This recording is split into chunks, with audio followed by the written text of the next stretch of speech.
What is art? ये सवाल अपने आप में इतना ब्रॉड है कि इसका आंसर जो है मैं आप लोगों को एक या दो लाइन में दे ही नहीं सकता। आर्ट वर्ड सुनते ही कुछ लोगों का ध्यान जो है म्यूजियम में रखे हुए कुछ ब्यूटीफुल पेंटिंग्स या कुछ पुराने स्कल्पचर्स, इस तरीके की चीज़ों पे जाती है। और कुछ लोगों का ध्यान जो है कुछ डेकोरेशन वाली चीज़ें, डेकोरेटिव वाली चीज़ों की तरफ जाती है। और कुछ लोगों का ध्यान जो है एक्टर्स हो या सिंगर्स की तरफ जाता है जो खुद को आर्टिस्ट कहते हैं। तो आर्ट जो है ये सिर्फ इतने चीज़ों पे सीमित नहीं है। आर्ट बहुत एक ब्रॉड टॉपिक है। आजकल सोशल मीडिया में लगभग हर कोई अपने आप के प्रोफाइल के सामने आर्टिस्ट लिखा रहता है। जैसे कि एक बंदा कोई एक DSLR खरीद लिया और कुछ फूल पत्तों के फोटोग्राफ्स क्लिक किया और वो अपने सोशल मीडिया पे शेयर किया, तो वो भी अपने आप को एक आर्टिस्ट कहता है। और दूसरी तरफ एक ऐसा बंदा जो अपना पूरा लाइफ फोटोग्राफी के लिए डेडिकेट कर चुका है और वो भी सेम उसी तरीके के फोटोज क्लिक करके वो अपने सोशल मीडिया पे शेयर करता है, तो वो भी अपने आप को आर्टिस्ट कहता है। तो इन दोनों में डिफरेंस क्या है?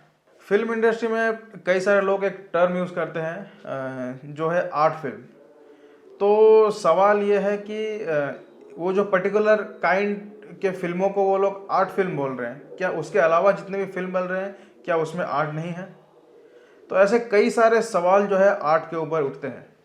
इस टॉपिक पे अगर आप गूगल में सर्च करेंगे व्हाट इज़ आर्ट या यूट्यूब पे भी सर्च करेंगे व्हाट इज़ आर्ट, तो आपको मैक्सिमम रिजल्ट जो सबसे पहले आएगा वो दिखेगा ड्राइंग और पेंटिंग से रिलेटेड चीज़ों के बारे में दिखेगा।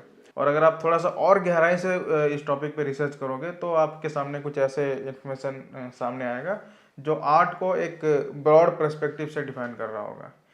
लेकिन वो इन्फॉर्मेशन भी कहीं ना कहीं एक बहुत लिमिटेड सा फील होता है। पढ़ने के लिए तो ठीक लगता है थ्योरेटिकली, लेकिन ना प्रैक्टिकली वो चीज़ हम लोग समझ नहीं पाते हैं। जो डेफिनेशन विकिपीडिया में मिलता है या कहीं और वेबसाइट्स में मिलता है उसको हम प्रैक्टिकली कनेक्ट नहीं कर पाते हैं। तो आज के इस वीडियो में जो है हम लोग इन्हीं सब सवालों का जवाब जो है मैं आप लोगों के सामने रखूँगा। और ये जो मैं जवाब रखूँगा आपके सामने, ये मेरा एक काफ़ी लंबे समय का एक रिसर्च है जिसमें मैं काफ़ी सारे बुक्स को स्टडी किया हूँ, काफ़ी सारे इंटरव्यूज़ को स्टडी किया हूँ, फिर काफ़ी जो इंटरनेट पे जितना इन्फॉर्मेशन है उन सब को स्टडी किया हूँ, और साथ ही साथ मेरे पर्सनल लाइफ का जो एक्सपीरियंस है एज एन आर्टिस्ट, उन सब का जो डॉट कनेक्ट करके मैं कुछ नॉलेज इकट्ठा किया हूँ और वो इस वीडियो के थ्रू मैं आप लोगों तक पहुँचाने की कोशिश कर रहा हूँ। तो वीडियो शुरू करने से पहले मैं आप लोगों को एक चीज़ बोल देना चाहता हूँ कि ये वीडियो थोड़ा सा लंबा होने वाला है और इसको समझने के लिए आपको थोड़ा सा ओपन माइंड के साथ ये वीडियो पूरा देखना पड़ेगा। अगर आपके पास पूरा टाइम है इस वीडियो को पूरा कंप्लीट देखने का समय है तभी आप ये वीडियो देखिएगा, क्योंकि अब आधा अधूरा देखेंगे तो आप समझ नहीं पाएंगे मैं जो कहने की कोशिश कर रहा हूँ। तो इस वीडियो को हम लोग शुरू करते हैं। Art is a form of human expression that uses imagination, creativity, and skill to convey a particular emotion, a particular idea, or a perspective. यानी आर्ट एक तरीके का ह्यूमन एक्सप्रेशन है जो अपना इमोशन को कन्वे करना चाहता है या किसी आइडिया को वो कन्वे करना चाहता है या अपना जो एक पर्सपेक्टिव है किसी चीज़ को लेके वो कन्वे करना चाहते हैं थ्रू आर्ट फॉर्म। इसे हम आर्ट कहेंगे। इस चीज़ को थोड़ा सा और आसानी से समझने के लिए मैं आप लोगों के सामने कुछ एग्जांपल रखूँगा। जैसे हर एक जो आदमी है वो अपना जो इमोशन है वो आप शेयर करना चाहता है ना, किसी भी लैंग्वेज के थ्रू। जैसे हम बात करते हैं हिंदी, इंग्लिश हो गया, मराठी हो गया, उस लैंग्वेज के थ्रू हम एक आइडिया को कन्वे करते हैं या हमारा जो फीलिंग है वो कन्वे करने की कोशिश करते हैं या हमारा कोई विचार है, कोई पर्सपेक्टिव है वो कन्वे करते हैं नॉर्मल लैंग्वेज का यूज़ करते हुए। तो वो उसे हम कहेंगे जनरल कम्युनिकेशन। लेकिन सेम चीज़ कोई भी इमोशन हो गया और कोई भी आइडिया हो गया, वो अगर हम एक आर्ट फॉर्म के थ्रू कम्युनिकेट करेंगे तो उसे हम कहेंगे कम्युनिकेशन थ्रू आर्ट, है ना। तो ये आर्ट के थ्रू कम्युनिकेशन कैसे किया जा सकता है? एक तो अभी तक तो ये मतलब फाइनल हो गया कि आर्ट अपने आप में एक लैंग्वेज है। जैसे हम लोग आम बोलचाल की भाषा में जो बातचीत करते हैं वो लैंग्वेज है, और आर्ट अपने आप में एक अलग लैंग्वेज है। तो आर्ट के थ्रू कम्युनिकेट कैसे करेंगे? तो जैसे बेसिक्स हम जाते हैं, कोई भी लैंग्वेज हम लोग सीखते हैं, इंग्लिश, हिंदी या मराठी, तो उसके थ्रू अगर हमको कम्युनिकेट करना है तो उस लैंग्वेज के बारे में हमको जानना बहुत ज़्यादा ज़रूरी है। उस लैंग्वेज के ग्रामर का अंडरस्टैंडिंग होना बहुत ज़्यादा ज़रूरी है। तब जाके ही हम उस लैंग्वेज के थ्रू कम्युनिकेट कर पाएंगे, है ना। जैसे अब हम लोग इंग्लिश नहीं जानते हैं, तो बिना इंग्लिश के ग्रामर को स्टडी किए, बिना इंग्लिश के अल्फ़ाबेट को स्टडी किए हम इंग्लिश के थ्रू बात नहीं कर सकते हैं, कम्युनिकेट नहीं कर सकते हैं। तो पहले ग्रामर सीखना पड़ेगा, फिर थोड़ा बहुत प्रैक्टिस करना पड़ेगा, फिर जाके हम लोग उस लैंग्वेज का इस्तेमाल करके कुछ आइडिया को हम को कम्युनिकेट कर सकते हैं। तो वैसे आर्ट जो है ना, आर्ट फॉर्म काफ़ी सारा है ना। जैसे म्यूज़िक है, पेंटिंग है, लिटरेचर है, फिल्म मेकिंग है, तो काफ़ी सारा आर्ट फॉर्म है। और काफ़ी सारा ये जो अलग अलग आर्ट फॉर्म है, इन सारे आर्ट फॉर्म का अपना एक एक वो सब अपने आप में एक अलग लैंग्वेज है, उसका अपना एक एक ग्रामर है। तो अगर आपको म्यूज़िक के थ्रू कुछ इमोशन कन्वे करना है तो आपको म्यूज़िक जो लैंग्वेज है उसका ग्रामर आपको सीखना पड़ेगा, तभी जाके आप वो जो आर्ट फॉर्म है, म्यूज़िक है, उसके थ्रू वो जो इमोशन आप कन्वे करना चाहते हैं वो पूरा क्लियर तरीके से कन्वे कर सकते हैं। तो अभी तक ये हमको क्लैरिटी आ गया है कि आर्ट अपने आप में एक लैंग्वेज है, और उसके थ्रू अगर हम कोई मैसेज कम्युनिकेट करना चाहेंगे तो उसका ग्रामर हमको स्टडी करना पड़ेगा, और फिर प्रैक्टिस करना पड़ेगा, फिर जाके हम उस आर्ट फॉर्म के थ्रू कुछ कम्युनिकेट कर पाएंगे। अब एक और सवाल हमारे सामने उठ जाता है कि आर्टिस्ट जो वर्ड है वो कौन यूज़ कर सकता है? आर्टिस्ट हम किसको कहेंगे? एक तरफ देखा जाए तो हमको अभी तक जितना समझ में आया है कि आप किसी भी आर्ट फॉर्म के थ्रू कुछ कम्युनिकेट करना चाहते हैं, है ना, जो भी उस आर्ट फॉर्म का यूज़ कर रहा है उसको हम आर्टिस्ट कह सकते हैं, जो अभी तक समझ में आ रहा है। तो इसमें सामने एक और सवाल खड़ा उठता है कि एक छोटा सा बच्चा जो है वो भी ड्राइंग कर रहा है पेपर में, और एक प्रोफेशनल अच्छे लेवल का जो पेंटर है वो भी पेंटिंग कर रहा है। तो क्या वो दोनों बराबर हैं? क्योंकि वो बच्चा भी अपना इमोशन को एक्सप्रेस कर रहा है, जितना उसको समझ में आ रहा है उसके अकॉर्डिंग वो ड्राइंग कर रहा है, पेंटिंग कर रहा है। और जो प्रोफेशनल जो अच्छे लेवल का पेंटर है तो वो भी अपने समझ के अकॉर्डिंग वो आर्ट फॉर्म को क्रिएट कर रहा है। तो यहाँ पे इस सवाल का आंसर ये निकल के आएगा कि आर्टिस्ट जो वर्ड है एक्चुअल में थ्योरेटिकली देखा जाए तो उसको कोई भी यूज़ कर सकता है ना, कोई भी अपने आप को आर्टिस्ट कह सकता है। लेकिन एक और टर्म यहाँ पे हमारे सामने आता है कि प्रोफेशनल आर्टिस्ट और नॉन प्रोफेशनल आर्टिस्ट। तो इस टर्मिनोलॉजी को हम थोड़ा सा डिटेल में समझते हैं कि प्रोफेशनल आर्टिस्ट है कौन और नॉन प्रोफेशनल आर्टिस्ट कौन है। तो प्रोफेशनल आर्टिस्ट पे आते हैं। प्रोफेशनल आर्टिस्ट वो है जो जिस जो आर्ट फॉर्म का वो प्रोफेशनल है, तो उस आर्ट फॉर्म का जो सारे टूल्स एंड टेक्निक्स जितने भी अवेलेबल हैं उस पर वो मास्टरी कर चुका रहता है। दूसरा पॉइंट ये है कि प्रोफेशनल आर्टिस्ट जो है वो अपने पूरे लाइफ को जो है वो एक पर्टिकुलर आर्ट फॉर्म के लिए वो डेडिकेटेड किया रहता है। और एक तीसरा पॉइंट ये है कि प्रोफेशनल आर्टिस्ट जितने भी रहते हैं वो उनके पास एक फॉर्मल ट्रेनिंग रहता है, उनके पास एक फॉर्मल डिग्री रहता है जिस आर्ट फॉर्म का वो यूज़ कर रहे हैं। और चौथा पॉइंट ये है कि जिस तरीके का वो आर्टिस्ट है जो आर्ट फॉर्म का यूज़ कर रहा है वो उनका जो प्राइमरी सोर्स ऑफ इनकम है वो उसी आर्ट के थ्रू ही आता है। अब दूसरा आ जाते हैं हम लोग नॉन प्रोफेशनल आर्टिस्ट पे।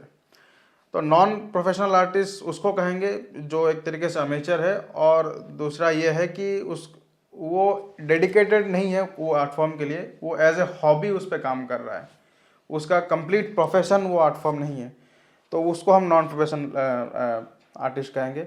दूसरा पॉइंट ये है कि उसके पास कोई फॉर्मल ट्रेनिंग नहीं रहता है उस आर्ट फॉर्म को लेके, है ना, तो वो ऐसे ही मतलब खुद के एक्सपीरियंस से और ऐसे ही थोड़ा बहुत सीख के वो इम्प्लीमेंट कर रहा होता है।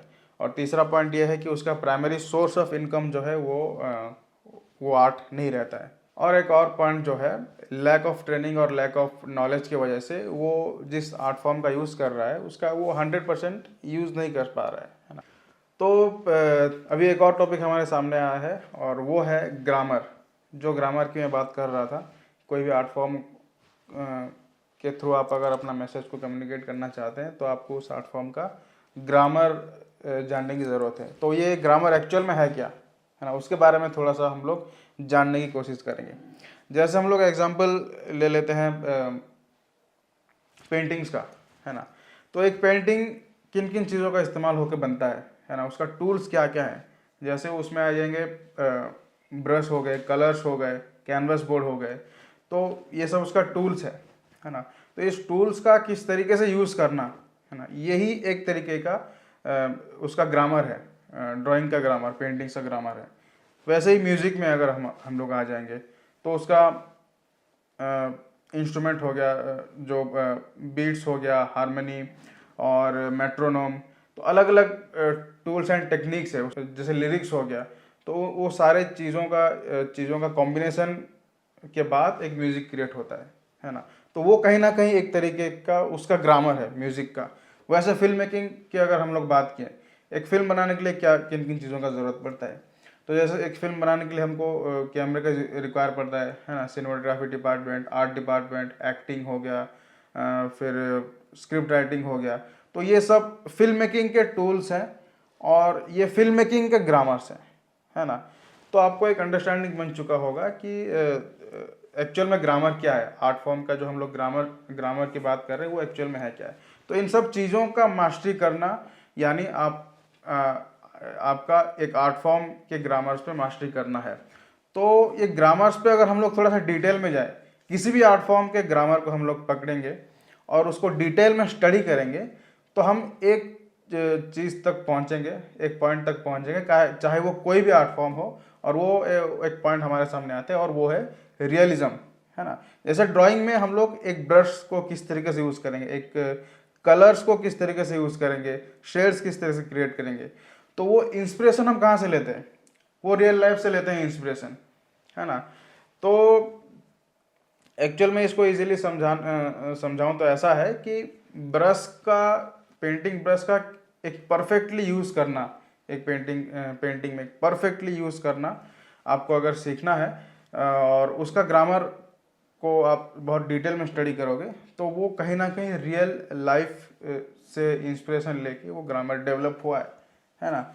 जैसे भाई कहीं पे बहुत डार्क शेड क्रिएट करना है ना, तो रियल लाइफ में अगर हम एक नाइट का इमेजिन करते हैं, है ना, माउंटेन और स्काई और नाइट का, तो वहाँ पे हमको डार्क शेड्स में पेंटिंग करना पड़ेगा। तो कहीं ना कहीं वो एक जो ग्रामर है वो रियल लाइफ में हम लोग जो देखें वहाँ से इंस्पिरेशन है। तो वैसे ही एक और मैं एग्जांपल देने की कोशिश करूँगा कि जैसे म्यूज़िक में हम लोग एक कामनेस वाला एक फील जनरेट करने के लिए हम लोग बेसिकली फ्लूट का यूज़ करते हैं, है ना। फ्लूट का जो पूरा एक सूदिंग साउंड का वो फील देता है और वो कहीं ना कहीं कामनेस को रिप्रेजेंट करता है। तो वो भी हम लोग रियल लाइफ से इंस्पिरेशन लेते हैं। वैसे ही फिल्म मेकिंग में अगर हम लोग एक मान के चलो एडिटिंग ऐसा है, एडिटिंग ऐसा होना चाहिए कि जो पूरा फिल्म जो है ना वो डिस्ट्रैक्शन ना लगे, ऑडियंस एक फ्लो के साथ वो फिल्म पूरा स्टार्टिंग से एंडिंग तक देखे, है ना। वो फ्लो को अचीव करने के लिए हम एडिटिंग का यूज़ करते हैं फिल्म मेकिंग में।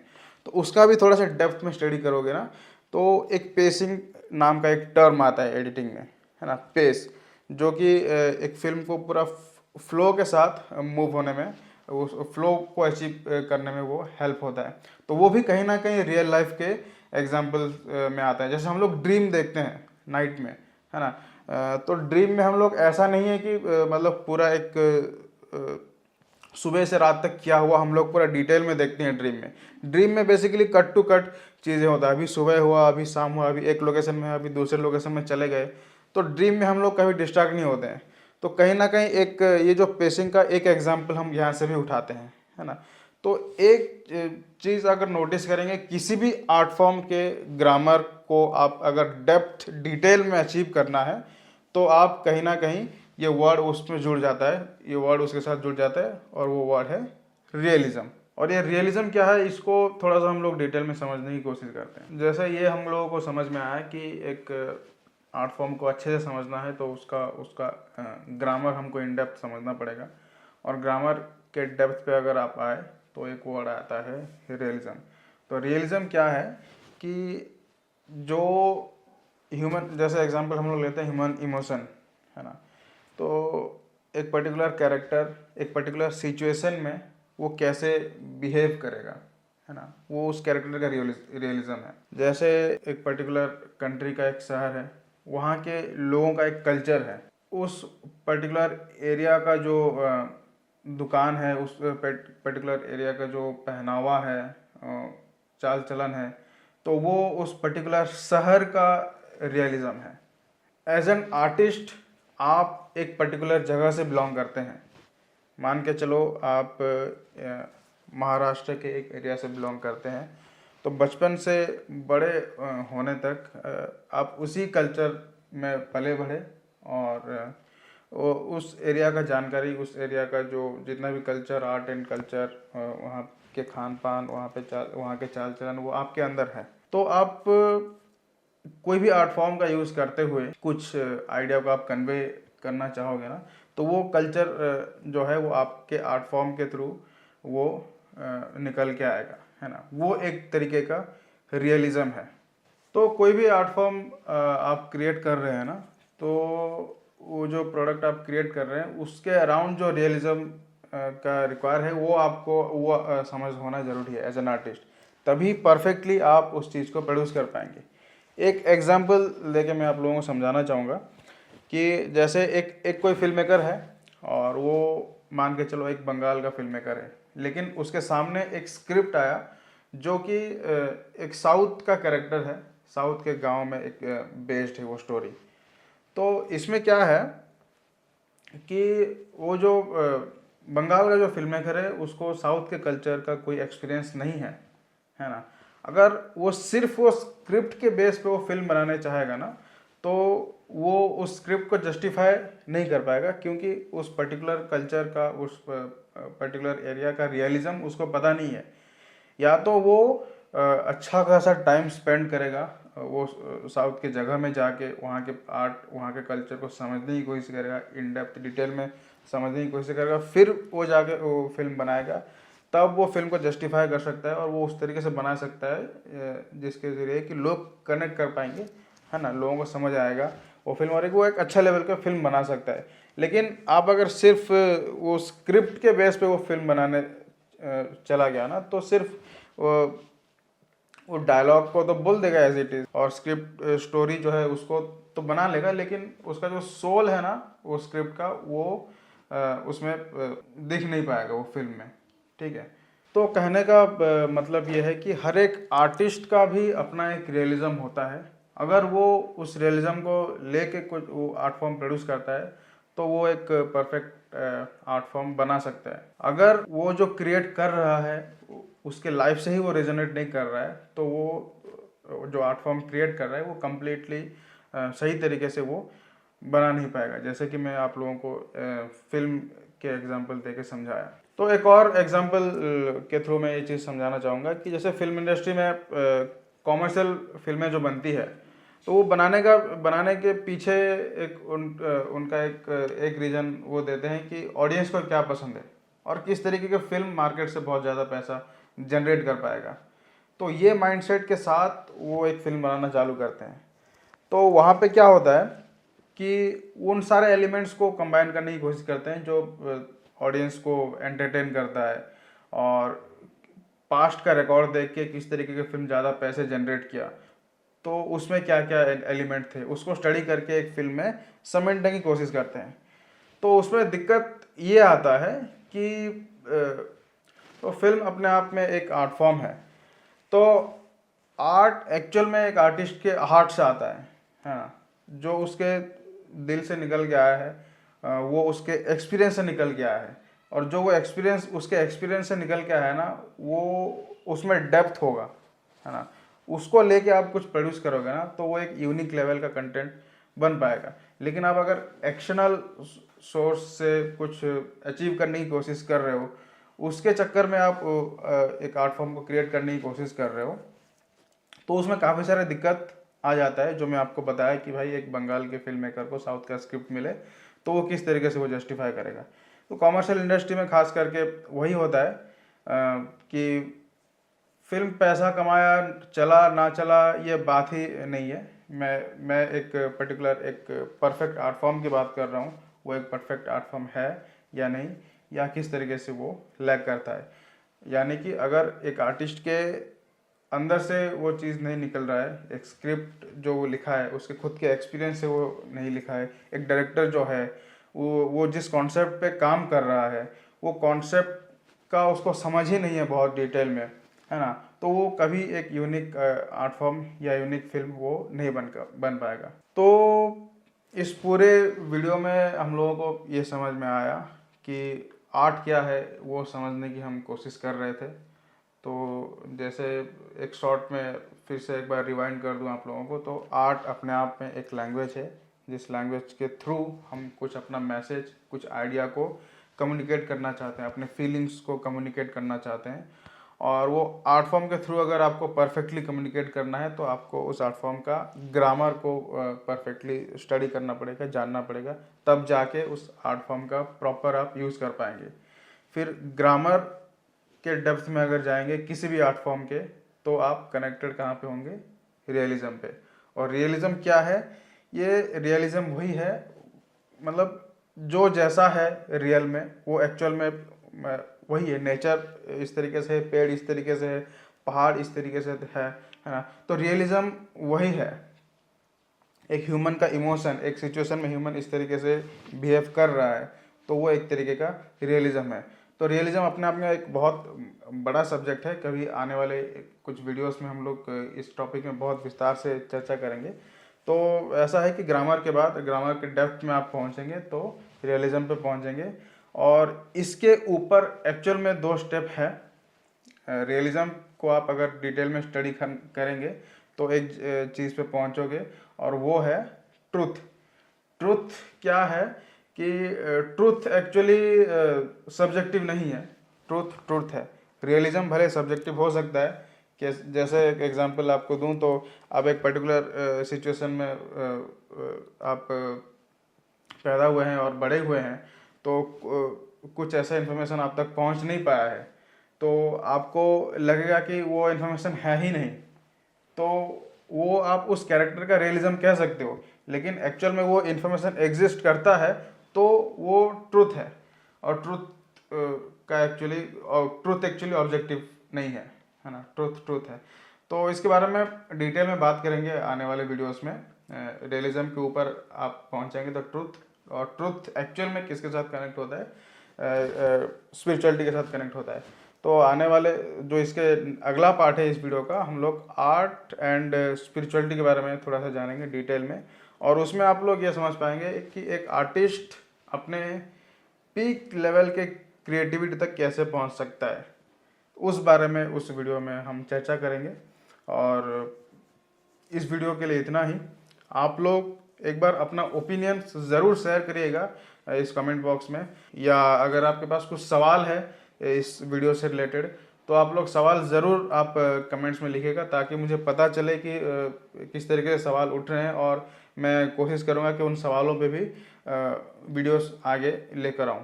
तो इस वीडियो के बाद आप लोग अगले वीडियो देखना ना भूलिएगा। इस वीडियो के एंड स्क्रीन में आपको नेक्स्ट वीडियो का जो लिंक है वो मिल जाएगा, और इस वीडियो के डिस्क्रिप्शन बॉक्स में भी आपको दूसरे वीडियो का अगले पार्ट का जो है वो लिंक मिल जाएगा। आप लोग उसको ज़रूर वॉच करिएगा। और आप लोग हमारे वेबसाइट्स को भी विजिट कर सकते हैं। हमारा वेबसाइट है www.cinemaartbeyond.com। तो उसमें मैं सिनेमा से रिलेटेड, आर्ट से रिलेटेड मेरे जो रिसर्च है मैं उसमें आर्टिकल्स के थ्रू पब्लिश करता रहता हूँ। तो आप लोग वहाँ पे स्टडी कर सकते हैं। हर दिन वेबसाइट्स पे नए नए आर्टिकल्स अपडेट होते रहते हैं। तो मिलते हैं अगले वीडियो पे। तब तक के लिए बहुत बहुत धन्यवाद। Thank you so much.